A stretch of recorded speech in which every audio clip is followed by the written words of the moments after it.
yes, dear one. I was impressed, as perhaps you know, by the lecturer. When I first went to university, the chap who was lecturing statistical theory, and he said, well, I'm a student too. I'm always still learning. And I thought, yes. And of course we were meant to. He was meant to impress us with his humility, and that, he's not trying to play the lauding professor over us. But still, I took it. Oh, yeah. Right. Yes, that's what you want, isn't it?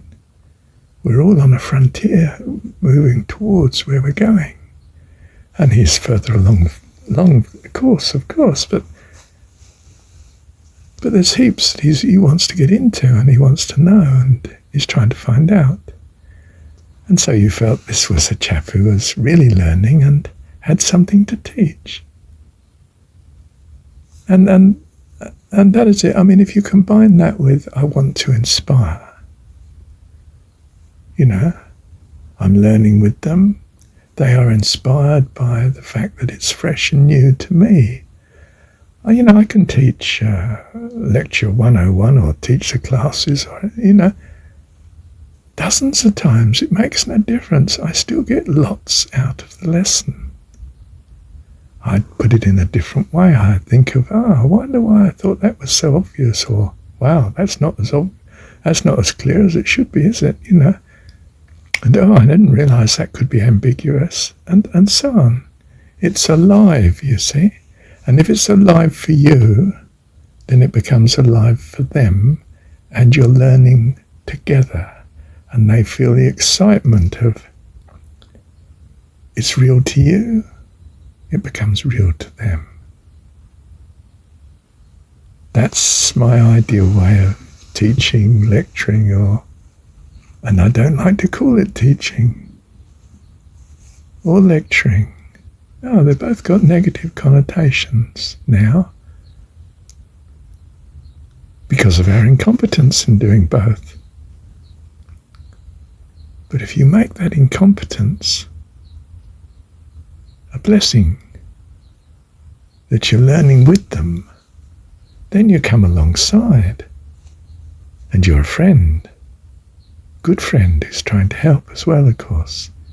And they try to help you in return.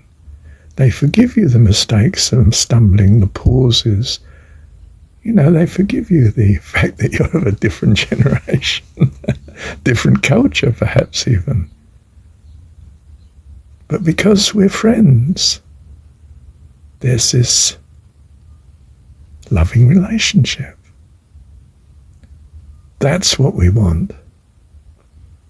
And it's probably the same as an employer, though I've never risked being an employer.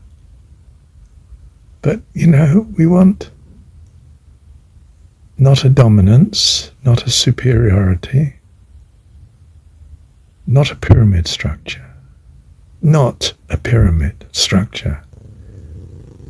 That may be very good for military control, where you want people to sacrifice their life, and you've indoctrinated them enough to do it. Said he very negatively, but you know what I mean, don't you? But if you're a friend, and we're in this bloody war together, aren't we, mate? And we help each other. I don't care whether you're an officer or not, it makes no difference to me. You're one of our mates, and we'll do what we can to help each other. It's quite different, and you get these fantastic acts of heroism on the battlefield, and you just think, well, he'll go straight to heaven, that guy. I mean, really, what a man.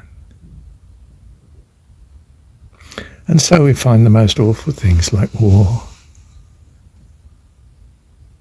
can give us the most incredible inspiration when we see the kindness nonetheless, and the heroism, and the grit and the determination, and you realise the magnitude of what man can ascend to. And yes, we see what they can fall to too. Appalling things were done during the war. Bombing civilians. Well, is it anything more noble to be bombing military? I mean, they're all people, aren't they, for goodness sake? I was going to say for God's sake. And perhaps I should. The phrase is used casually, but I'm not using it casually, am I? They're all people, aren't they?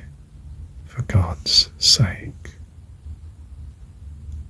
Love you, Heavenly Dad, that you're a loving Dad and you understand and care for us. I will own no other. My soul longs for you. Love you, Dad. Thank you, Dad.